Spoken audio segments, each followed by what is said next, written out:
창세기 1장 28절부터 읽겠습니다.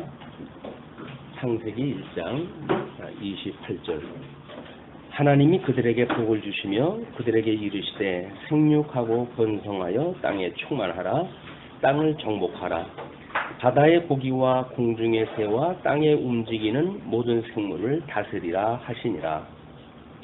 하나님이 가라사대 내가 온 지면에 씨 맺는 모든 채소와 씨 가진 열매 맺는 모든 나무를 너희에게 주노니 너희 식물이 되리라. 또 땅의 모든 짐승과 공중의 모든 새와 생명이 있어 땅에 기는 모든 것들에게는 내가 모든 푸른 풀을 식물로 주노라 하시니 그대로 되니라. 하나님이 그 지으신 것을 보시기에 심히 좋았더라. 저녁이 되며 아침이 되니 이는 여섯째 날이니라. 우리가 하나님의 사역에 대해서 늘 하나님의 이 사역은 창조 사역과 섭리 사역이 있다고 이렇게 구분했다 했습니다.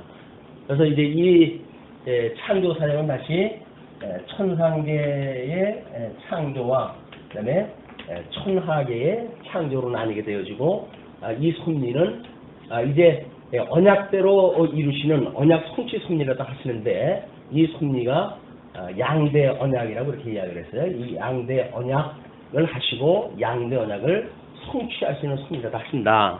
그래서 이 양대 언약이 하나님의 의와 하나님의 나라다. 이것이 우리가 하나님의 사역이라고 하는 관점에서 보는 그런 그 내용입니다. 그래서 우리가 크게 신론 가운데 이 신론 가운데 하나님의 사역 부분, 하나님의 그다음에 우리 속성에 대한 부분, 그다음에 하나님의 이제 존재에 대한 이런 그 큰 신론의 이런 그 내용들 가운데 특별히 이 하나님의 사역 이걸 가지고 지금 신앙 고백을 하기를 전능하사 천지를 만드신 하나님 아버지를 내가 믿사오며, 지금 우리가 그렇게 정리를 하고 있어요. 그래서 하나님, 천지를 지었다고 하는 하나님은 요 부분에 속한되어진 것이 아니라 지금 이 모든 것들을 지으시는 하나님이기 때문에 오늘 우리들이 확인하는 28장서부터의 내용입니다. 이제 이 하나님의 언약이 1장 28절부터 이제 계속되어지는 내용이거든요. 그 1장 28절이 그거예요. 하나님이 그들에게 복을 주시며, 그러니까 27절까지 하나님의 형상을 따라서 지은 피조물입니다. 그들에게 복을 주시며 그들에게 이르시되 생육하고 번성하여 땅에 충만하라. 땅을 정복하라. 바다의 고기와 공중의 새와 땅에 움직이는 모든 생물을 다스리라 하시니라. 그럼 땅이라고 그랬어요. 이제 여기에서 천지를 하나님이 지으셨을 때, 천지를 지으셨을 때, 이 지의 상태를 우리가 이제 세 가지 그 큰 부분을 나눠놨습니다. 그래서 땅이 공허하고 혼돈하며, 그 다음에 흑암이 깊음 위에 있었다. 이것이 땅의 상태였거든요. 근데 이 공허한 땅을 하나님께서 이 위에 있는 이 물과 아래에 있는 물로 나누고 이 궁창이라 이렇게 이야기를 했어요. 이걸 하늘이라고 그렇게 이야기를 했거든요. 그러니까 지금 이 아랫물을 또 하나님께서 나누셔가지고 이걸 땅에 있는 거, 이 땅으로 드러난 걸 묻히라고 그러고, 그 다음에 아래 거를 바다라고 이렇게 이야기를 했어요. 그러니까 이 묻에다가 하나님께서 이 아담을 만드시고, 그리고 이 아담에게 복을 주신 내용이 지금 소개가 되어진 겁니다. 그러니까 여기서 땅에 충만하라라고 하는 그 이야기는 작은 의미로 보게 되면 이 묻히겠죠. 근데 그걸 조금 더 근본적으로 끌고 가게 되면 아래 물 전체가 이 땅의 문제니까 이거겠죠. 이것이 더 궁극적으로 보게 되어지게 되면 공허한 땅의 이야기이기도 합니다. 하나님께서 이 땅을 일찍이 흑암으로 해가지고 빛과 어둠으로 나눠준 영역이거든요. 그러니까 이 아담에게 주어졌던 땅을 정복하라라고 했던 이야기는 흑암, 이 어두움과 빛의 권세로 나뉘어져 있는 이런 그 영역 가운데 좀 땅에 충만하라고 하는 개념을 이해해야 언약 백성들, 천국 백성들과 지옥 백성들 전체가 이 하나님의 의와 나라의 약속이 이루어지는 것으로 이게 이제 성취가 되어지는 거예요. 그러니까 개념을 그냥 흙을 빚어가지고 만들었고 땅에 충만하고 땅을 정복하라라고 하는 개념을 단순히 이렇게 은거지로 삼고 있는 요 개념으로서만 정복의 개념이 아니라 어둠의 권세, 이 빛의 권세까지도 정복하는 이걸 하나님께 주신 영역으로 이해가 더 했으면 좋겠습니다. 그러니까 그들에게 복을 주시며 그들에게 이르시되 생육하고 번성하여 땅에 충만하라, 땅을 정복하라, 바다의 고기와 공중의 새와 땅에 움직이는 모든 생물을 다스리라 하시니라. 그런 뒤에 하나님이 가라사대 내가 온 지면에 심했는 모든 채소와, 근데 사실은 이때 셋째 날 만들어 놓으셨던 셋째 날 이 무추로 이 물로 아랫물로 나누시고 그리고 셋째 날 이 뭇에다가 나타나게 한 것이 식물이었어요. 그래서 이걸 굳이 우리가 천상식물이라고 구분을 한 겁니다. 신령한 세계에서 하나님이 식물을 다 주셨다. 이것은 우리가 요한계시록이라든지 이런 걸 통해 가지고도 천하계의 개념이 아닌 걸로 우리 식물을 볼 수가 있고, 그 식물을 지금 타락한 우리들이 보고 있는 저 산천초목이라고 하는 그런 개념의 걸로 묶여져 있게 되면 우리는 지금 산천초목이 보여주는 식물의 개념을 뛰어넘을 수가 없어요. 그러나 예수님께서 보여주시는 선악을 알게 하는 과일나무 열매나 영생을 하게 하는 나무나 라고 하는 그 이야기는 이미 권세가 부여되어져 있는 개념이에요. 그렇다고 한다면 생명과라고 하는 그 이야기는 그걸 따먹어야 생명과가 아니잖아요. 요한계시록에 가게 되면 이기는 자에게 하나님께서 그 생명 과일을 주신대요. 그렇게 한 거는 우리들이 지금 이 타락되어져 있는 세계에서 보는 단순한 그런 식물의 개념이 아니라 권세가 포함되어져 있는 개념이다. 그래서 우리가 이긴 자, 하나님의 이 언약대로 이루어지는 모든 섭리를 통해 가지고 복 있는 자의 반열에서 그것이 성취되어졌을 때, 이기는 자에 들어갔을 때 하나님께서 주시는 이 식물이 생명과로 주시는 거예요. 그런 개념으로 이거를 형이 어떤 상학적인 개념으로 우리 이 개념을 확장을 할 필요가 있다. 너무 이렇게 가시적인 것, 우리들한테 이렇게 보이는 걸로 이제 계시가 하셨으니까 눈에 보이는 것에 국한되어지게 되면 그 눈에 보이는 걸 통해서 보여주는 본질의 세계를 볼 수가 없어요. 이거는 눈에 보이는 걸로 우리한테 보여줬지만 하나님께서 눈에 보이는 것 그 뒤에 이미 권세라고 하는 엄청난 개념이 함유되어져 있는 것이다. 이걸 딱히 이거라고 집어드릴 수는 없어. 믿음의 분량만큼 성경을 묵상을 하시면서 얻어질 수 있는 일이기 때문에 이걸 문자로 만들어가지고는 될 수가 없는 거예요. 거기 될 수 있다고 한다면 하나님께서 1장 28절을 그렇게 간단하게 쓰지는 않았겠죠. 1장 28절을 요 개념까지 포함되는 걸로 하게 되면 아마 지금 있는 성경만큼은 두께로 설명이 되지 않을까 싶습니다. 그걸 우리가 영광이다 이렇게 이제 단마디로 표현한다 하죠. 하나님의 그 능력이 언약대로 이루어지는 것이 어떻게 드러나는가에 대한 문제. 그래서 그 개념에 대해서는 끊임없이 우리가 하나님 앞에 질문을 가지고 기도를 하시고 말씀을 묵상을 찍어서 그런 묵상을 가지고 기도를 하셔야 요 형이상학적인 개념의 식물 세계가 보여요. 요거는 형이하학적인 식물 개념으로만 국한되게 되면 우리들의 믿음은 마치 동화를 읽는 어린아이의 수준에 머물 수밖에 없죠.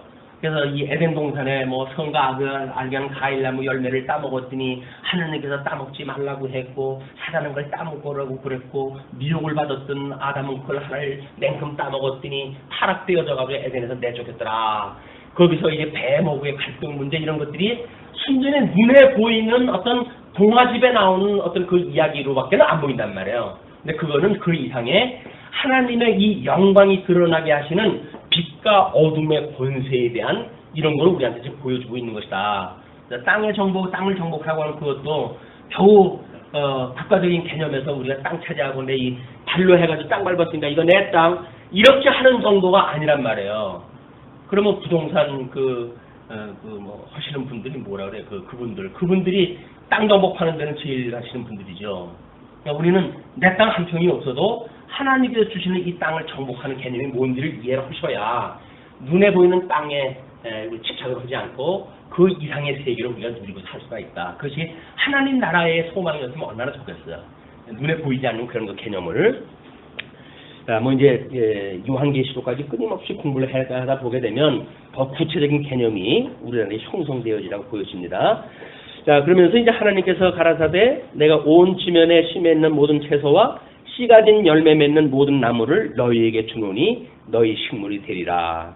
먹는 음식이라는 이야기입니다. 식물, 그 이야기는 식물이 되어진다고 그랬으니까 우리가 타락하기 전에는 채식이 맞았어요.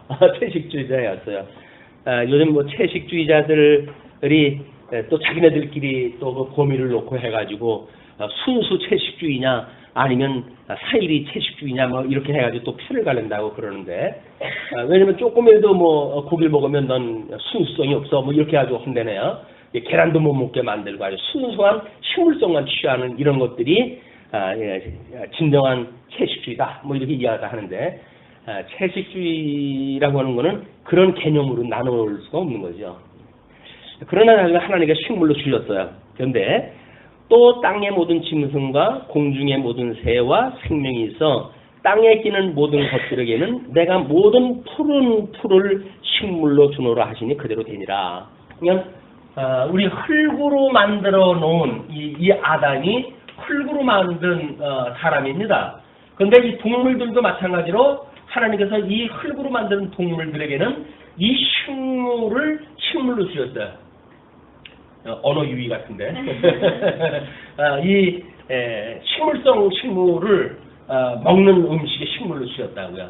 이것이 이 하나님과 흙으로 만들어 가게 하시는 이런 것들을 지금 어떤 권세로 해가지고 우리한테 주었다고 하는 걸 보여주는 내용들이에요. 그래서 하나님께서 이제 이렇게 사람을 만드는데도 불구하고 이 경작하는 사람이 없고 비를 내려주시지 않아가지고 이 채소가 없었다. 뭐 이렇게 되어졌으니까 왜 셋째 날 만들어놨던 식물이 다 어디가고 없었단 말이냐.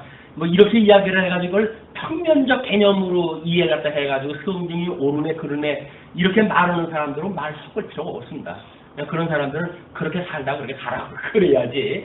굳이 그 사람들을 갖다 붙들어가지고 그게 아니고요. 이건 개념이 다르고 차원이 다른 문제고 이렇게 해가지고는 못 알아들어요. 이건 성령의 감동으로 의해서 이게 깨달아져야 되는 거지 설득으로 해가지고 이게 깨달아지는 게 아닙니다.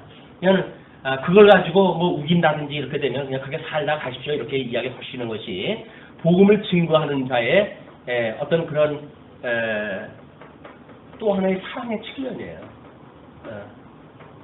복음을 증거하는 사람들은 부고를 하지 않습니다. 제발 좀 믿어주세요. 이렇게 안 해요. 제발 우리 교회로 오세요. 당신이 와야 할 금가락지 하나 받습니다. 이런 정도로 하는 게 아닙니다. 적어도 이 복음을 증거한다는 이야기는 이 어마어마한 하나님에 대한 걸 선포하는 일인데 이 영광 선포예요. 영광 선포. 이 영광 선포는 나의 어떤 행복을 추구하는 것도 아니에요. 그냥 우리는 증인이기 때문에 영광을 드러낼 뿐이에요. 그렇게 해서 하나님의 영광이 드러나야지 우리가 뭐 이거를 이렇게 우리들의 어떤 그 말로 논리로 깨달아지고 이렇게 돼가지고 설득이 되어질 수 있다. 그러므로 우리는 일반 다른 신학하고는 뭐가 차원이 달라. 이것도 주제 넘은 일이에요. 이렇게 더 구체적으로 믿을 수 있는 걸 주신 건 하나님의 은혜고 그렇지 않게도 이걸 믿을 수 있는 분들은 믿게 되어지니까 구체성이 없는 믿음을 가질 수가 있지만 우리는 좀 더 구체성 있는 믿음을 주셨다. 이렇게 이해를 하시면 될 것 같습니다. 자, 그러면서 이제 31절에 하나님이 그 지으신 모든 것을 보시니 보시기에 심히 좋았더라. 저녁이 되며 아침이 되니 이는 여섯째 날이니라. 여섯째 날이라는 이야기는 뭐예요? 이 언약대로 이루시는 이 양대 언약의 사건은 6일날째 언약의 내용에 포함되어지는 거예요. 그래서 이걸 우리가 절대 언약이라고 이야기를 하는 겁니다. 이거는 양대 언약은 다른 개념이 포함될 수가 없어요. 절대 언약으로 이미 주어진 거예요. 여섯째 날 절대 언약으로 주어졌다. 그리고 이제 에덴 동산에서 그걸 가지고 따먹지 마라, 따먹어라 라고 하는 행위 언약과 가지고 사건을 통해서 은혜 언약을 주셨다고 하는 그런 새로운 개념의 언약이 만들어지는 거예요. 일단 창세기, 창조, 전능하사 천지를 만드신 하나님 아버지를 내가 믿사오며, 그 이야기는 이렇게 하나님의 의와 하나님의 나라로 영원전 하나님께서 만사 만물을 작정하시고 예정하셨던 이 만사 만물의 하나님의 이 기뻐하시는 뜻을 하늘에서 이룬 것처럼 이 땅에서 이루어져 가시는 분이라고 하는 걸 우리가 믿는 거예요. 그냥 사도신경을 우리가 이제 고백을 하면서 전능하사 천지를 만드시는 하나님 아버지를 내가 믿습니다. 그 이야기는 실제적으로 이 절대적인 언약을 이루시기 위한 이 이후의 사건까지도 포함되어진 개념이에요. 무슨 얘기인지 아시죠? 우리가 전능하사 천지를 만드시는 하나님을 내가 믿습니다라고 하는 거를 겨우 어떤 이런 자연세계, 하늘과 지금 땅으로 드러난 물과 바다와 하늘로 드러난 이런 어떤 공간의 개념으로만의 문제가 아니라 여기에서 양대 언약을 하시고 양대 언약을 이루시기 위해서 저 작정과 예정을 이루어가시는 모든 섭리 사역이 포함되어진 거다. 이렇게 우리의 전능하사 천지를 만드시는 하나님 아버지를 내가 믿는다고 하는 그 신앙 고백은 과거에 우리가 했던 신앙 고백의 배나 더 높은 그런 개념이에요. 그렇죠? 어떤 이런 천하계의 지엽적인 전능하신 하나님이 아니라 영원한 세계까지 만드신 그 하나님을 내가 믿는단 말이에요. 그렇다고 한다면 그 한마디만 우리가 고백을 한다고 하더라도 우리가 이 세상에 이 무태서 이 또 여기서 이게 지구의 5대 6대 중에 아시아의 또 반도 조그만 그런 대한민국의 거기에 충청도 지역에 내가 있다고 하는 이것이 얼마나 보잘것없는 겁니까? 이제 그런 개념으로 보아야 이 전능하신 하나님, 전능하사 천지를 만드셨다고 하는 그 개념도 과거에 우리가 고백했던 개념의 그 이상의 개념인 거예요. 그런 하나님을 우리가 믿는다. 믿으십니까? 그런 하나님을? 그런 하나님을 믿는 거예요, 우리가. 그런 하나님, 저 영원하신 하나님 나라 이런 걸 절대적으로 믿으시고 택자와 불택자가 있을 영원한 천국과 영원한 지옥을 만드시고 그렇게 복과 저주를 갖다 통해서 하나님의 의를 이루어 가시는 그 어마어마한 하나님을 우리가 성경을 통해서 알게 되어졌고 믿게 되어졌고 깨닫게 되어졌고 그렇기 때문에 그걸 믿습니다라고 신앙 고백을 하는 거예요.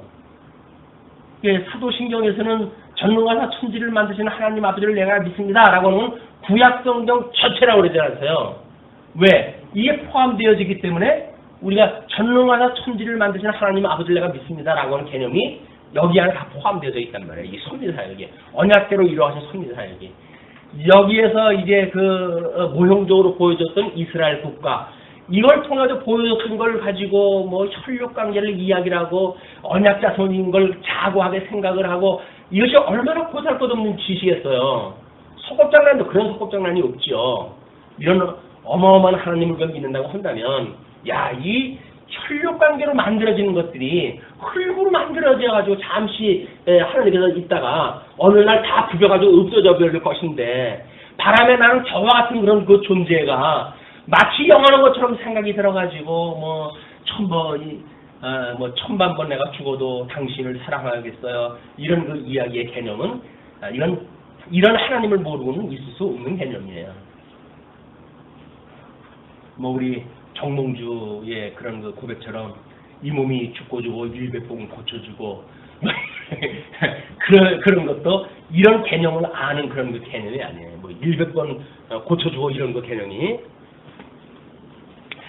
자, 이제 여섯째 날까지 모든 창조가 끝이 났어요. 그러면서 2장으로 넘어가게 되어지면서 지금 우리 1장 28절부터 2장 3절까지를 이렇게 나눠놨잖아요. 양대 언약 섭리인데 일단 복과 나라에 대한 언약 수립이라고 이렇게 이야기를 했어요. 1장 28절로 31절 복과 나라. 왜냐면 복을 주시며 가라사대 복을 주시며 또 그들에게 이르시되 생육하고 번성하고 땅에 충만하라 라고 했으니까 그의 의와 그 복을 주셨어요. 이 복을 주셔가지고 이걸 이루게 하시고 이거를 생육, 번성, 그 다음에 땅을 정복, 그 다음에 통치라고 하는 세 가지 요소를 가지고 나라를 하나님께서 언약을 하셨다. 우리가 이렇게 이제 개념을 해가는 겁니다. 자, 그러면서 이제 2장으로 넘어가게 되면 2장 1절로 3절은 하나님께서 안식을 하신 것이 소개가 되어져요. 자, 천지와 만물이 다 이루니라. 하나님의 지으시던 일이 일곱째 날이 이를 때에 마치니 그 지으시던 일이 다함으로 일곱째 날에 안식하시니라. 하나님께서는 이 창조 사역이 다 끝나고 그리고는 안식을 갖다 하셨어요.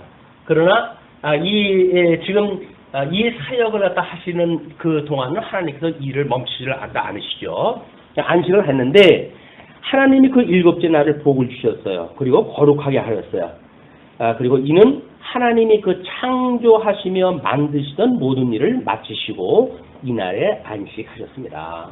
그래서 하나님의 이제 이 창조 사역이 끝이 나고 안식을 하셨는데 이게 8일째예요. 7일째. 6일 창조가 끝나고 7일째 안식을 갖다 했는데 하나님께서 이렇게 언약을 했던 양대 언약을 했던 이 아담을 하나님이 안식을 하시도록 만들었던 에덴 동산에 불러다 여기 넣잖아요. 그런데 불순종으로 인해 가지고 결국은 안식을 누리지 못하고 추방이 되어지는 겁니다. 이게 이 안식을 누리지 못하는 타락되어진 인간들의 상황이에요. 그러니까 이 추방되어진 인간들은 지금 제8일이라고 하는 하나님의 새로운 창조의 사역 가운데 우리가 신령한 몸으로 살아가게 되어지는 거예요. 우리 안식을 누리냐는 이 7일에 참여가 되어지는 거죠.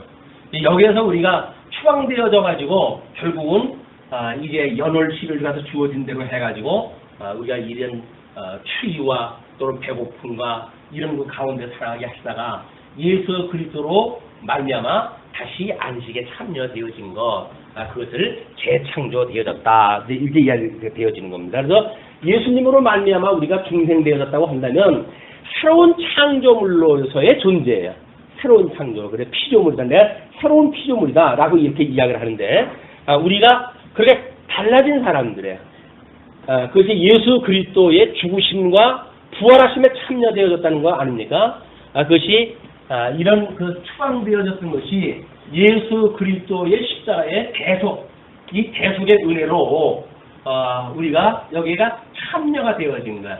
이것이 이 안식에 참여하게 되어진 예수 그리스도 우리 안에서 누리는 심령의 평강이다. 이렇게 살다가 육신을 벗어버리게 되면 여기에서 영원히 사는 거죠. 우리가 이렇게 이 예수 그리스도 안에서 대속을 받아가지고 비록 육신은 아직도 흙으로 이 지옥을 받았던 몸을 가지고 살지만 우리의 심령은 예수 그리스도로 믿음으로 해가지고 이 대속을 누리며 사는 거예요. 이 대속을 우리가 누리고 사는 이 심령, 이 안식, 이 심령의 평강, 이거는 예수 그리스도로 말미암은 평강이에요.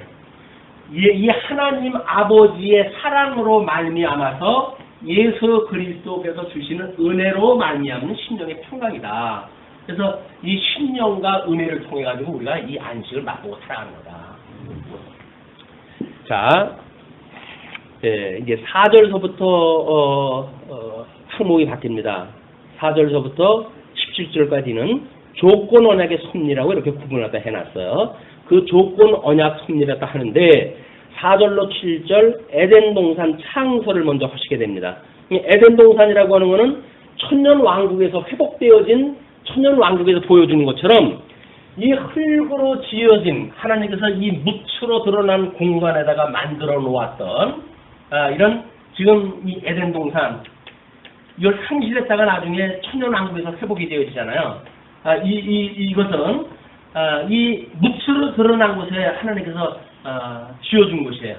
이건 영원한 곳이 아닙니다. 근데 여기에서 이 아담에게 이 빛과 어둠의 영향력, 권세가 있는 것으로 이 아담에게 지금 복을 주시고 나라를 갖다 주셨기 때문에 여기서 누리고 사는가에 대한 문제, 천년 왕국에 사는가에 대한 문제 이런 걸 통해 가지고는 결국 영원한 심판으로 해가지고 영원한 생명과 영원한 사망으로 해가지고 부활에 이르도록 하시는 과정 섭리를 우리한테 우리가 보여주시는 겁니다. 어떻게 우리가 영원한 사망으로 가고 영원한 생명으로 가는가 이런 창세전에 예수 그리스도 안에서 예정되어진 걸로 소개가 되어지는 거예요. 이 예정이 그리스도 안에서 선택되어진 사람들은 이 안에서 예정이 되어졌고 그 다음에 하나님 바깥에, 예수로부터 바깥에 있는 자들은 유기되어지도록 예정되어진 자들이다. 창세전에 그리스도 안에서 우리가 성등되어졌다고 하는 개념은 이것이 예수님과 한 몸으로 이미 있어서 존재한 거예요, 이게. 이런 것들을 우리가 예정론이라고 하는 걸로 봤을 때, 우리 그러면 이 예수 그리스도께서 예정의 대상이 되잖아요. 하나님의 이 뜻이 지금 작정과 예정이니까 이 예정 안에 이 예수 그리스도가 계신 거 아니에요? 그러면 예수 그리스도는 하나님인데 이분이 그렇다고 한다면 예정의 대상이 될 수가 있는가라고 하는 문제가 이제 생겨요. 예수 그리스도의 이 예정의 대상, 예정론에 있어서 예정의 대상이 예수 그리스도가 대상이 될 수 있는가에 대한 문제. 그러면 이 예수 그리스도는 하나님이신데 이분은 주체이실 수가 있는가에 대한 문제. 또 두 가지 문제가 이제 만들어지겠죠. 그리고 예수 그리스도 안에 있는 이 그리스도 안에 있는 성도들의 선택되어진 성도들은 예정론에 있어서 그럼 예정의 직접 대상이 아니라 뭐란 말이냐. 대상이 그리스도라고 한다면 이 안에 있는 내용물이다. 내용물. 그래서 성도라고 하는 그 이야기는 한마디로 세포예요. 세포. 예수 그리스도라고 하는 한 분 안에 우리가 세포를 이루고 있는 거예요. 그러니까 생긴 것도 다르고 모양도 다르고 다 달라요. 속성은 같아요. 그게 뭡니까? 예수 그리스도의 형상을 닮아가는 피조물로 되어져 있기 때문에 모든 속성은 같지만 생긴 거는 다 달라요. 어떤 거는 같은 그 씨로 해가지고 분화가 시작되어지는데 그걸 만능 뿌리줄기라고 그러던가요? 이제 그 뿌리줄기로부터 해가지고 줄기세포가 만들어지고 해서 이제 각 장기를 만들어내는 줄기세포가 만들어지고 자꾸 이제 분화가 되어지는 거 아닙니까? 그러니까 예수 그리스도라고 하는 복음의 씨앗으로 우리가 잉태가 되어지게 되면 어떤 사람들은 아시아에 있는 교회, 유럽에 있는 교회, 아프리카에 있는 교회에 전혀 다른 인종으로 해가지고 되어지는 사람들이죠. 때로는 같은 아시아권이라고 하더라도 대한민국의 어떤 혈육을 중시하는 단일민족이라고 하는데 큰 자긍심을 가지고 있는 대한민국 성도일 수도 있고 그 안에서 우리는 각도의 특징을 따라가지고 또 우리 조상들의 그런 걸로 태어날 수가 있겠죠. 혈액형이라고 하는 혈액형을 가지고 어떤 소양을 가지고 태어날 수도 있어요. 그것이 흙으로 만들어진 인간들이 가지고 있는 속성입니다. 이건 어쩔 수가 없어요. 다 다를 수밖에 없어요. 그런 그 다양한 사람들을 하나님께서 예수 그리스도라고 하는 본질의 세계를 추구해가게 하심으로 하나 되게 하신다. 이게 가장 주신 은사에 대한 문제가 여기서 해결이 되어 있습니다. 그래서 이 예정에 대한 주체, 대상, 내용 이런 것들은 이제 우리 어떻게 그러면 이 예수 그리스도는 예정의 주체도 될 수가 있고 대상이 될 수가 있는가라고 하는 문제인데 이게 중보자라고 하는 특수한 하나님의 이 직임으로 주어진 일이에요. 중보는 참 하나님이어야 되고 참 하나님이어야 되고 참 사람이어야 되는 거예요. 그렇기 때문에 우리 예정에서 말하는 예정의 주체, 예정의 대상의 문제가 해결이 되어 있습니다. 우리 예수님은 참 하나님이시고 참 사람인 거예요. 이것이 이제 해결이 안 되어지게 되면 이쪽에 와가지고 기독론에 대해서 해결이 안 돼요. 어떻게 예수님이 하나님이기도 하고 또 사람이기도 한단 말이냐 라는 문제는 해결이 안 되기 때문에 하나님이라고 하는 쪽으로만 몰다가 결국 이단으로 빠지게 되어지고 인간이라고 하는 쪽으로 몰다가 이단으로 빠지고 그래요. 이로부터 이 창세전의 하나님의 뜻으로부터 저 영원한 심판에 이르기까지 모순이 하나도 없어요. 전부 일정하게 이루어진다. 자, 그러면 이제 그 여호와 하나님이 천지를 창조하신 때에 천지에 창조된 대략이 이러하니라. 그 이야기는 뭐죠?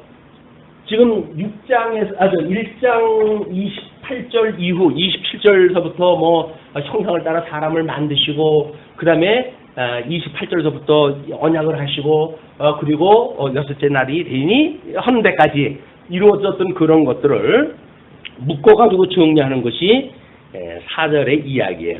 천지에 창조된 대략이 이러하다 이야기입니다. 여호와 하나님이 땅에 비를 내리지 아니하셨고 경작할 사람도 없었으므로 들에는 초목이 아직 없었고 밭에는 채소가 나지 아니하였으며 안개만 땅에서 올라와 온 지면을 적셨더라. 이것이 우리 이때 이 바다에서 묻이 드러나게 하셨던 그런 초기 상태의 이야기예요. 안개만 드러나고 여기에는 사람도 아직 없었고 그리고 정작할 사람도 없었기 때문에 식물로 주었던 이 식물, 하나님께서 먹는 식물로 주었던 이 식물이 아직 거기에 없었다 그 이야기예요. 그러면서 그 7절 여호와 하나님이 흙으로 사람을 지으시고 생기를 그 코에 불어넣으시니 사람이 생명이 된지라. 하나님께서 인간 창조 아까 27절에서는 1장 27절에서는 하나님께서 아담과 하와를 창조하시고 그들에게 복을 주시며 그리고 생육하고 번성하라 땅에 충만하라 라고 했던 약속에 대한 이야기가 됐잖아요. 거기에 나왔던 인물들이 하나님께서 이 흙으로 지으셨다는 겁니다. 이 흙으로 짓고 그 이야기는 지금 이 지에 속해져 있는 것으로 흙으로 만드셨어요. 그리고 이 천상의 하나님, 이 천상계에 지금 영원한 그 거처를 주신 하나님께서 생기를 불어넣어 가지고 이 흙과 그다음에 생기와 이걸로 가지고 생명이라고 하는 이 아담을 만들어내신 거예요. 이건 아담이라고 하는 건 이 흙으로만 되어진 것이 아니라 이 생기로 불어넣음을 받았기 때문에 여기서 만들어진 이 생명이라고 하는 그거는 어둠의 권세와 빛의 권세의 영향력을 받을 수밖에 없도록 이미 지음을 받은 거예요. 그러니까 이 불순종을 갖다 해가지고 하나님께서 그의 영을 죽었을 때 육체가 되어졌다 이렇게 이야기를 하는데 육체가 되어졌다라고 했을 적엔 그는 흙으로 만들어졌고 그의 영은 있지만 살아있는 영이 아니기 때문에 죽어있는 영이기 때문에 어둠의 권세의 지배소에 들어갈 수밖에 없는 겁니다. 그러나 예수 그리스도로 말미암아 다시 중생이 되어지게 되면 그는 빛의 권세에 영향을 받도록 되어진 거예요. 그것이 흙으로 지음을 받았던 인간의 독특한 특성이에요. 그렇기 때문에 이 동물들도 전부 흙으로 만들어졌죠. 왜냐하면 하나님께서 동물들에게는 그냥 있어라, 번성해라 뭐 이렇게 아주 만들어진 것들이에요. 근데 이거는 아래 흙으로만 되어져 있는 거기 때문에 영이 없습니다. 그래서 천국에는 동물들이 없어요. 뭐 어떤 사람은 애완동물 천국까지 데려간다고 해가지고 애지중지하고 그러시는데 유감스럽게도 천국에는 이것이 없어요. 동물은.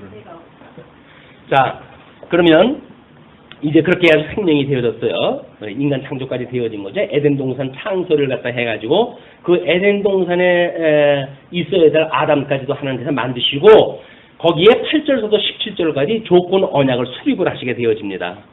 여호와 하나님이 동방의 에덴에 동산을 창설하시고 그 지으신 사람을 거기 두시고 이는 하나님께서 동방의 에덴이에요. 동방이라고 하는 이 동방의 에덴. 그러니까 이 에덴이라고 하는 것이 지금 동방 지역의 에덴이라고 하는 곳에 동산을 창설했다 하셨다는 거예요. 그리고 그 에덴의 동산에다가 하나님께 지으신 사람을 거기 두신 거예요.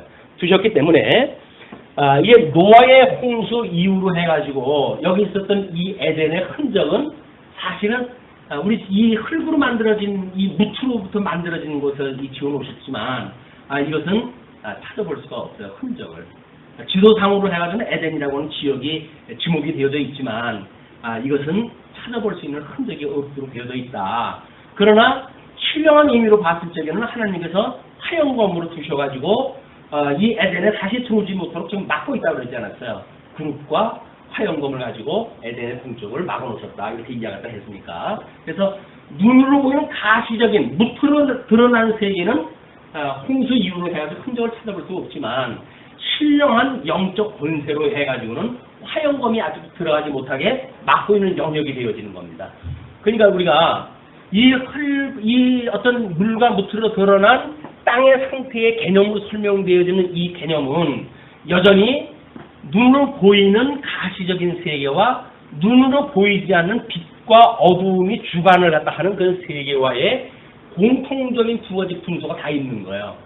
그래서 우리가 어떤 이런 영적으로 해가지고 중생되어져가지고 살아가는 사람들과 그 다음에 영이 죽어가지고 이 죽은 사람들이 살아가는 세계가 얼마나 다른지 극명하게 드러나는 것이 그냥 공통적으로 흙으로만 지음을 받았다라고 한다면 뭐 그렇게 달릴 거 없잖아요.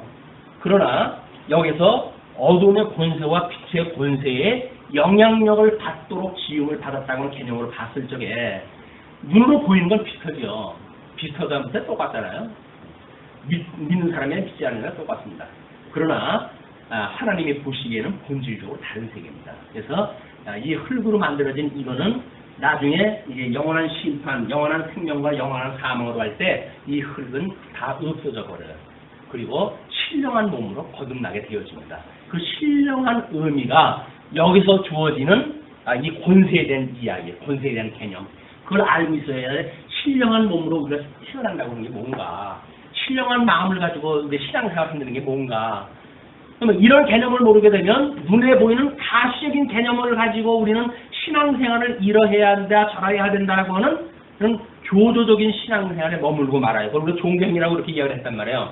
그러나 권세라고 하는 이 비가시적인 오히려 더 본질적인 세계가 우리가 이 창조 세계를 공부할 때 개념이 들어와져 있어야 우리가 이 신령한 몸을 입을 때까지 우리가 육신 안에서 신령의 안식을 누리면서 살아가는 신앙생활의 본질의 문제가 무엇인가를 알 수가 있게 되어지는 겁니다. 흙으로 되어진 것이 이러냐 저러냐라고 하는 건 그렇게 중요하지 않아요. 그러니까 우리가 어떤 권세에서 통치를 갖고 있는가라고 하는 것이 더욱 중요한 문제다. 뭐 그 이상 하려면 시간이 하도 이제 길어지니까 오늘 그냥 여기까지만 이걸로 한 걸로 하죠. 그러면서 여호와 하나님이 그 땅에서 보기에 아름답고 먹기에 좋은 나무가 나게 하시니 동산 가운데에는 생명나무와 선악을 알게 하는 나무도 있더라. 뭐 여러 가지 나무들이 있었는데 그 중앙에다가 하나님께서 생명나무와 선악을 알게 하는 나무를 두셨대요. 그러면 우리가 이제 모형적으로 하나님께서 이 생명과와 그 다음에 이 선악을 알게 하는 선악과를 주셨잖아요. 이것이 하나님의 의의를 드러내시는 일입니다. 하나님께서 기뻐하시는 게 뭡니까? 하나님께서 생명과는 따먹어도 좋다고 이야기를 했잖아요. 이게 좋으신 거예요. 근데 선악을 알게 하는 과일나무 열면 따먹지 말라 그랬어요. 왜냐면 싫어하시는 거예요. 그러니까 좋아하시는 것과 싫어하심이라고 하는 그에 의해 가지고 결국은 하나님의 의와 인간의 불이라고 하는 대척점에 우리가 이제 있게 되어지고 이 하나님의 의를 따라 가지고 이 선악과를 먼저 취했기 때문에 하나님은 좋아하심과 싫어하심을 가지고 계신 분 아니에요. 이거를 선악을 아는 일에 우리가 하나님과 같이 되어져 버렸으니까 선악을 아는 일에 하나가 되어진 사람이 생명과를 따먹고 영생을 갖게 되어지게 되면 하나님과 피조되어진 인간이 영원한 갈등 관계를 갖게 되어져요. 하나님께서 그거를 싫어하셨기 때문에 영생과를 따먹지 못하게 이들 내어 쫓게 되어진 겁니다. 그래서 우리가 생명과나 이 선악과라고 하는 것이 우리가 유치원 때 이제 이 교회학교 뭐 그림을 통해 가지고 공부를 하잖아요. 거기에 했을 때 생명과를 놓고 선악과를 놓고 여기에 뭐 뱀이 이렇게 또아리를 풀고 이제 해가지고 아담을 속이는 그런 거 문제는 문자로 표현되어질 수밖에 없는 한계로 지금 보여지는 거예요. 그러나 이거를 통전적인 66권 전체의 의미를 가지고 보았을 때에 이것이 무슨 개념인가는 더 상위 개념으로 우리가 이해를 해야 된다고 그러지 않았어요? 왜냐하면 선민 국가의 모형적인 이스라엘 국가를 섭리하실 적에도 하나님께서 율법을 주셨을 때 이런 권하는 명령, 이 권령과 그 다음에 금령이라고 하는 이런 개념으로 해가지고 율법을 주셔요. 그렇죠? 그 율법을 갖다 주셨을 때 그러잖아요. 하라고 하는 것과 하지 말라고 하는 걸 주신다고요. 그 이야기가 이 하나님의 의의를 드러내시는 모형적인 방법인 거예요. 그러면 이 율법이 모형적인 방법이라고 한다면 실체적인 거라고 하면 모형적인 것보다도 더 뛰어나겠죠. 그렇지 않겠습니까? 그냥 하나님이 좋아하시는 거 율법으로 뭐 이렇게 하고 뭐 이런 걸로 여러 가지 주셨는데 그를 뛰어넘는 개념이 뭔가라고 하는 그것을 우리가 성경을 통해서 깨닫지 못하게 되면 여기에 또 우리가 이제 묶여져 버려요. 겨우 유치원은 졸업을 했는가 했더니 이 에덴 동산에 보였던 그림으로 해가지고 여기는 하나님께서 에덴 동산에다가 성곽을 하는 가일나무를 갖다 주셨어요. 그래가지고 우리 판화에다가 그림을 그려가지고 아이들한테 교육을 했잖아요. 우리가 다 그런 교육을 받고 살았단 말이에요. 그럼 에덴 동산에 오게 되면 우리는 판화를 통해가지고 보여줬던 선악과를 알게 하는 나무, 뱀의 문제, 뭐 형체가 없는 하나님의 음성 이런 것들 다닥다닥 붙이면서 교육을 받아왔기 때문에 우리들이 알고 있는 영적 개념이라고 하는 겨우 동화 수준에 머물러져 있어요. 그러니까 조금만 어떤 이 좀 단위가 높은 이 비진리의 세력이 공격을 갖다 해오게 되면 속수무책으로 무너지는 거예요. 왜? 우리가 알고 있는 게 유치원 수준이거든요. 겨우 에덴 동산에서 보였던 생명과와 선악과라고 하는 그런 문제가 모형적으로 보여줬던 권령과 금령보다 더 아래 개념은 아닐 거 아니겠어요. 그렇죠? 이거는 이것보다 더 상위 개념이라고 하는 걸 인정하시겠죠? 그렇다고 한다면 실체적으로 하나님께 주셨던 이것은 과연 무엇인가? 이걸 우리가 통전적인 성경 연구를 통해 가지고 밝혀내는 것이 하나님의 뜻을 분별하고 영적 예배를 드리는 우리들의 신앙생활이란 말이에요. 이걸 모르고 뭘 영적 예배를 드려요? 율법적인 조항을 가지고요? 이건 우리 예수님이 다 이루셨다고 이야기를 하셨는데 그럼 우리 이것도 아니라고 그랬어요. 그러면 모르는 실체를 가지고 우리가 어떻게 예수님을 믿을까요? 예수님을 믿는 것이 어떻게 믿는 거지? 더듬어서 찾을 수 없는 거야 이제 우리가. 이렇게 유치원식으로 동화식으로 어떻게 이해하다가 율법적으로 넘어와가지고 그래도 뭔가 인간적인 윤리적인 문제까지 왔다가 여기서 이거까지 상실해버렸어요. 이제 놓쳐버렸어요. 이 줄로 쳐버리니까 그럼 나보고 어떡한 말이냐. 내가 예수 믿는다는 게 그럼 도대체 뭐란 말이냐 라고 하는데 우리가 방황을 하다가 끝내 그 줄을 못 찾고 가는 데가 어디예요? 그냥 지옥으로 가는 거예요. 뭔가 발견을 했는가 했더니 아닌 거잖아요. 그럼 과연 이 실체에 대한 문제가 뭔가 이분이 우리 온전케 하신 예수 그리스도라고 한다면 그 예수 그리스도께서 우리에게 주셨던 사랑에 대한 개념이 뭔지 그분과 함께 주님의 그 몸이 되어진 주님의 몸된 교회와의 그 관계를 통해 가지고 어떻게 우리가 하나님의 이 뜻을 분별하면서 살아갈 것인가에 대한 고도의 개념이 이제 만들어지기 시작을 하는 거예요. 이거는 요한계시록까지 권위가 다 끝이 나야 이제 결론이 떨어지는 이야기이기 때문에 어떻게 어디 한 분들을 가지고 이야기할 수는 없어요. 그러니까 이거를 우리가 예계명이라고 했는데 예수님께서는 세계명이라고 해가지고 어떤 차별을 주셨어요. 세계명이다. 이 세계명도 여전히 사랑이라고 하는 걸로 주었어요. 사랑이라고 하는 것이 또 뭔지를 알아야죠. 육적인 관계를 가지고 겨우 남녀간의 사랑이라고 하는 개념밖에 모르는데 이 영원하신 하나님과 이 사랑 관계가 뭔지 감이 와야 사랑으로 살아갈 거 아니겠어요. 너무 커 사랑이 확인이 또 안 되네. 그러니까 조금만 우리들한테 뭐 좀 살아가는데 이 어려움이 있어도 나를 사랑한다는 하나님께서 나를 이렇게 미워할 수가 있어요. 뭐 이렇게 가지고 따져드니까 하나님께서 야 내가 너를 그렇게 더 이상 사랑하냐 내가 애서는 미워하고 야곱은 사랑하지 않았니? 라고 하는데도 불구하고 사랑을 하다 하면 내가 원하는 걸 달라는 거예요. 내가 원하는 먹거리를 달라는 거예요. 그래야 나를 사랑하는 거지. 그런데 그겁니까? 아니잖아요.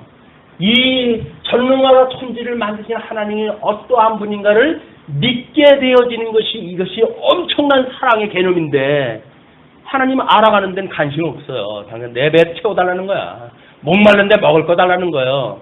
왜 한 세상 살아가는데 난 고생하면서 살아가게 하는 거야. 다른 사람들은 잘 먹고 잘 살게 하면서 상대적인 빈곤감에서 이 전전긍긍하니까 대한민국 기독교가 완전히 천시되어지는 거예요. 저급화되어지고 하나님 나라가 먹고 마신 데 있는 겁니까? 이 어마어마한 하나님 나라가 겨우 우리한테 이 눈에 보이는 세계 속에서 하나님을 모르는 인간들이 추구하고 있는 그 가치가 우리가 추구할 세계인가요? 너무나 아는 게 분명하잖아요. 우리가 추구할 세계는 이 세상 사람들이 나중에 우리 오늘 그 공부할 때 확인했던 내용이 뭡니까? 다 심판할 때 없어질 것들을 너희들이 추구하는 게 아니지 않느냐. 그렇게 이야기를 하잖아요. 나중에 심판할 때 불타가지고 없어질 것들. 찬송 부를 때 나왔나요? 찬송 부를 때 제목으로 아마 가사에 나왔던 것 같아요.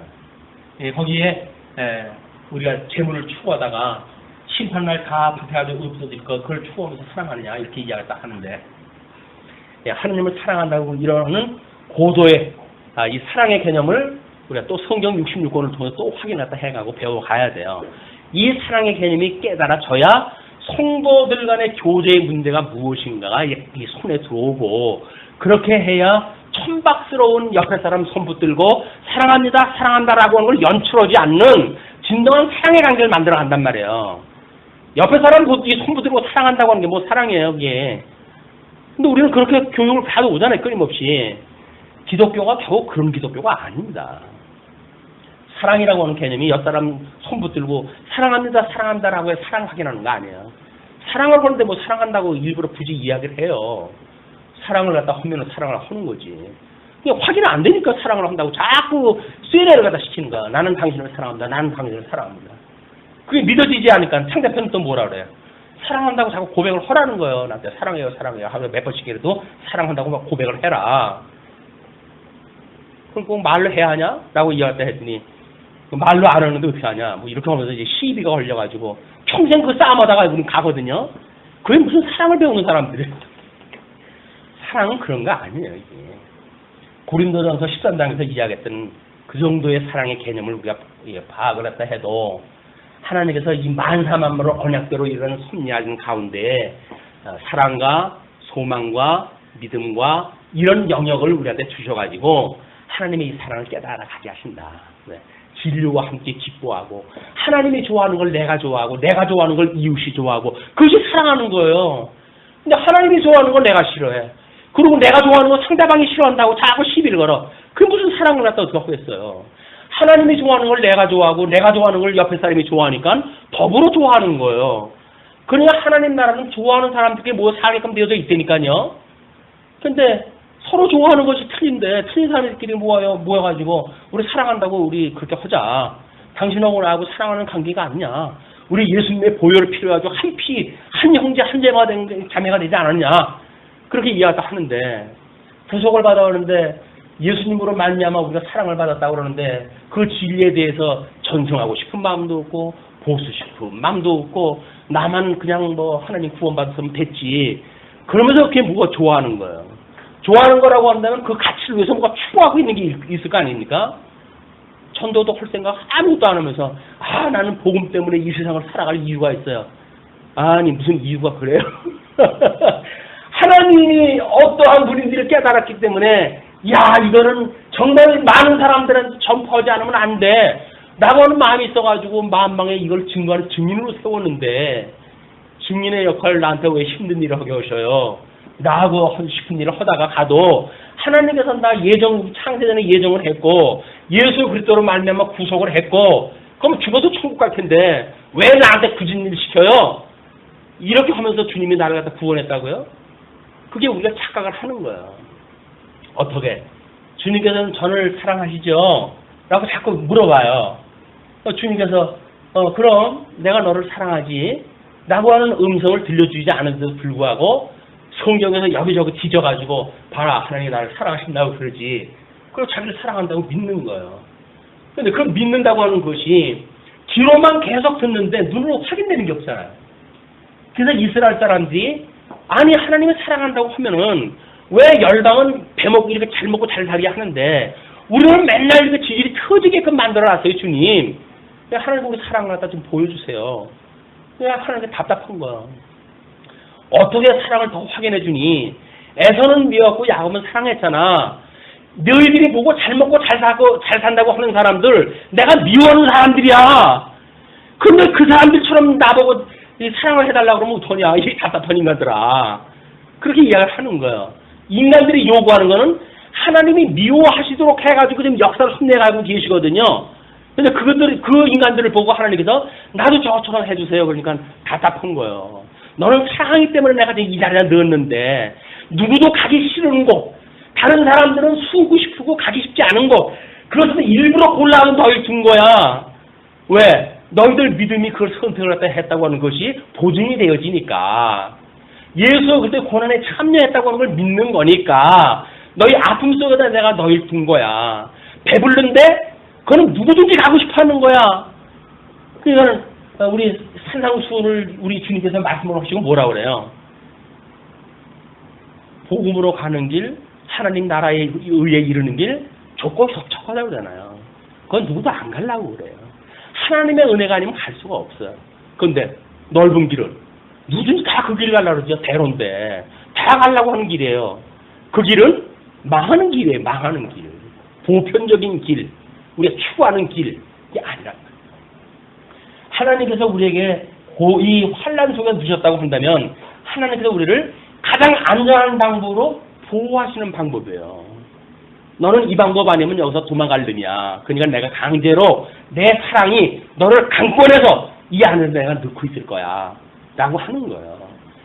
고난 좋아하는 사람이 누가 있어요. 그런데도 불구하고 주님께서 이 환난 가운데 두셔가지고 주님이 저를 여기서 붙들고 계신 거로군요 라는 걸 자꾸 믿게 하시고 보게 하셔요. 그냥 환난 날을 왜 기뻐해야 되는 겁니다. 열방처럼 잘 먹고 잘 사는 거 자꾸 다 하려고 그러면 안 되는 거예요. 그건 하나님께 미워한 자들한테 주어진 거라니까요. 에서에게 주어진 길이에요. 그래도 여전히 잘 먹고 잘 사는 쪽에 그 추워하고 그거 달라고 그러실 거예요. 그러니까 겨우 여기서 주었던 이 율법적으로 주어졌던 여기서 모형적인 복을 이야기하잖아요. 아브라함한테 똑같이 복을 주시고 생육하고 번성하고 땅에 충만하라고 그랬으니까. 그래서 이 육적 복에 머물러져 있는 그러나 실체라고 한다면 신령한 복, 이 신령한 복의 이 의미를 우리가 깨달아야 우리한테 지금 주어지는 이 사랑이 얼마나 지대하고 그리고 강권적이고 나는 도저히 피할 수 없을 만큼 하나님의 큰 사랑으로 내가 억지로 메어져 있는 거예요.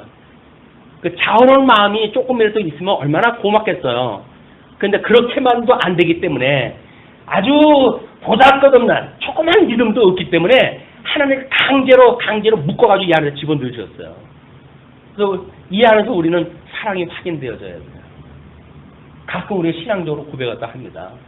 하나님께서 애굽에다가 이 이스라엘 백성을 넣어놓으셨잖아요. 사랑하시기 때문에 넣어놓은 거예요. 그 사람들 애굽처럼 잘 먹고 잘 살게 하면 그 사람들이 왜 애굽을 나갑니까? 안 나가요. 거기 살지. 왜 70년 이 사람들이 하나님께서 붙들어가지고 강제로 집어넣으셨을까요? 바벨론의 그 포로 생활을 하게 하셨을까요? 강권적으로 사랑을 하게 하신 거예요. 그리고 거기서 정말 그 본향을 사모하는 마음을 돼지 우리 간에서 지엄 열매를 먹어가지고 도저히 못 살겠어요 주님 라고 하는 거를 고백하도록 하는 걸 만들어 놓으시는 그 자리에 집어넣으시는 거예요. 우리 조상이 살던 곳, 우리 다윗이 세웠던 그 하나님의 나라, 그 나라를 내가 누리고 살고 싶어요 주님 라고 하는 마음을 갖게끔 하시기 위해서 이 바벨론 포로 속에 집어넣으신 거예요. 그러니까는 바벨론 포로에서 구원받는 사람 얼마 없잖아요. 뭐 에스라, 느헤미야, 에스더에서 돌아오는 사람 명단까지 숫자가 나올 정도에 얼마나 적으면 나머지 사람들은 잘 먹고 잘 사는데 이제 자리 잡아가지고 자리 좀 잘못만 하면 나보고 이사를 가라 그래. 그래가지고 하나님 난 이번엔 뭐 못 따라가겠어요 라고 해가지고 그냥 거기 눌러 살잖아요. 언약사손은 아니니까 다른 나라 살길 좋아하지. 아니 언약사손인데 하나님 약속하신 나라가 아닌 곳에다 살고 싶어 하겠어요? 마찬가지인 거예요. 우리 하나님께서 우리를 이 사랑을 감지하지 못하니까 강제로 억지로 강권적으로 묶어가지고 하나님의 사랑 가운데 두셔가지고 조금씩 깨달아가게 하신다. 우리 육신의 장막을 벗어버릴 때까지 가야 주님께서 저를 이렇게 사랑하셨는지 정말 몰랐어요 주님 라고 하는 고백을 가지고 우리의 육신의 장막을 후를 털어버리고 주님께로 이뤄가는데 여한이 없어요 주님 라고 해가지고 우리가 그것을 가지. 아니 이 땅에서 끊임없이 하나님이 싫어하는 거 추구하고 있다가 주님이 오라고 한다고 해가지고 오늘 우리가 그 나라에 가는데 주님한테 가가지고 뭐라 그랬어요? 아니 이 시간에 나를 왜 불러내요? 지금 잘 먹고 잘 살고 있는데. 그럼 하나님께서 민망해가지고 내 잘못 불렀구나 그럼 더 가라 다시. 그래서 우리 이 지옥으로 보내시겠죠. 우리가 여기서 무엇을 살든지 하나님의 사랑을 깨닫고 살아가던 우리들이 하나님이 우리를 사랑하였던 이곳이라고 한다면 하나님께 이 약속하셨던 그 하나님의 나라가 얼마나 아름답겠어요 주님. 그것을 하루속히 가고 싶어라고는 소망을 가지고 살아가는 것이 사랑하는 사람들이 가는 것이라니까요. 그것이 우리들의 기도라니까요. 그래도 여전히 이 세상에서 백수를 갖다 하고 이 세상에서 잘 먹고 잘 살고 이 세상에서 건강하고 이 세상에서 다른 사람 위에 명예를 가지고 이러고 살고 싶으시다고요? 그러면 저는 책임 못 지겠어요. 그렇게 만약 그렇게 원하신다고 하면 책임 못 지겠어요. 그러나 이 땅의 소망이 아니라 영원하신 하나님 나라 변치 않는 그곳에 내가 닻을 내려야 될 것이라고 믿어지기 때문에 흔들리지 않는 믿음을 가지고 사모하는 곳을 향해 가지고 눈을 떠도 눈을 감아도 그것을 바라보고 기도하고 살아간다고 한다면 그건 제가 책임질 수가 있습니다. 왜? 하나님께서 약속하신 곳에 우리가 바라보는 지향점이 거기니까 육신의 장막 벗어버리는 그리 인도하실 거예요. 여기서 이 흙으로 만드는 거하고 하나님의 영으로 되어졌다고는 이 두 가지 개념, 이거를 어느 게 본질이고 어떤 게 도구인지 잘 깨달아가는 방법이 중요합니다. 이거는 중보자를 이해하는 개념이기도 해요. 인간의 모습을 입고 하나님의 친히 오셨다고 하는 그런 개념을 소개하는 일이기 때문에. 자, 지금 그렇게 하면서 10절에 보니까 강이 에덴에서 발원하여 동산을 적시고 거기서부터 갈라져 네 근원이 되었으니 첫째의 이름은 비손이라 금이 있는 하윌라 온 땅에 둘렀으며 그 땅의 금은 정금이요 그곳에는 베델기엄과 호마노도도 있으며 둘째 강의 이름은 기혼이라 구스 온 땅에 둘렀고 구스라고 하는 것이 보통 우리가 아프리카 쪽을 이야기하지 않나요? 우리가 이제 이런 에덴 동산에 있었던 강에 대한 근원이라든지 이런 걸 보면서, 이제 땅이 나뉠 것을 노아 홍수 때 이제 약속을 하게 되어지거든요. 그렇기 때문에 그 에덴 동산은 땅이 갈려지기 전에 있었던 지역이기 때문에 이런 구수 땅에 둘렀다라고 하는 표현이 나오지 않을까 이렇게 생각을 해봅니다. 셋째 강의 이름은 숫대가리라 아수르 동편으로 흐르며 넷째 강은 유브라데더라. 여호와 하나님이 그 사람을 이끌어 에덴 동산에 두사 그것을 다스리시며 지키게 하시고 여호와 하나님이 그 사람에게 명하여 가라사대 동산 각종 나무의 실과는 내가 임의로 먹되 선악을 알리하는 나무의 실과는 먹지 말라. 내가 먹는 날에는 정령 죽으리라 하시니라. 그래서 조건적으로 한 언약을 주십니다. 절대 언약으로 해서 양대 언약을 주셨고 그 다음에 이제 에덴 동산에다 집어넣으신 뒤에 거기서 이 한 언약을 주시는 거예요. 선과 악을 알리는 과일나무 열매를 따먹으면 죽어 라고 하는 한 언약을 주셨고 그 뒤에 따먹은 그 불순종한 뒤에 이 저주 사건을 통해서 3장 15절에 원시복음이라고 나오죠. 여자의 후손과 남자의 후손과의 갈등 관계를 이야기하면서 그걸 드러내신 사건이 에덴 동산에서 내쫓으시면서 가죽옷을 해입히는 그런 하나님의 그 식물위에 장면이 소개가 되어지는 그런 그 모습을 볼 수가 있습니다. 그렇기 때문에 지금 여기에서 하나님께서 17절까지 있었던 선악을 알리하는 나무의 실과를 먹지 말라고 했던 이 금령, 이 금령의 문제는 하나님의 그런 그 의를 드러내시기 위한 이것도 다 진노, 복으로 들어도 저주, 이것이 요한계시록에 보면 전부 영광이라고 그랬어요. 하나님의 심판도 전부 영광입니다. 하나님의 능력을 드러내시는 영광이에요. 그렇기 때문에 이 금령이나 본령이나 이것들이 다 하나님의 영광을 드러내시기 위한 모습들이다. 하나님의 그 영광이 어떠한지 우리가 그걸 보시게 되면 세상에 어떤 것도 하나님의 영광을 드러내시기 위하지 않은 것이 없어요. 그런 영광을 우리가 깨닫게 되어지기 때문에 찬양을 들리고 끊임없이 영광, 영광, 영광 이러고 우리 노래 부르는 거예요. 왜? 드러난 것마다 하나님의 이 전능하사 천지를 만드신 하나님 아버지를 내가 믿는다고 하는 것이 고백적으로 드러나는 것이 영광, 영광, 영광입니다. 흩어져 있는 한 주 동안 영광, 영광, 영광 찬양하시길 빌면서 말씀 드리죠. 기도하시겠습니다.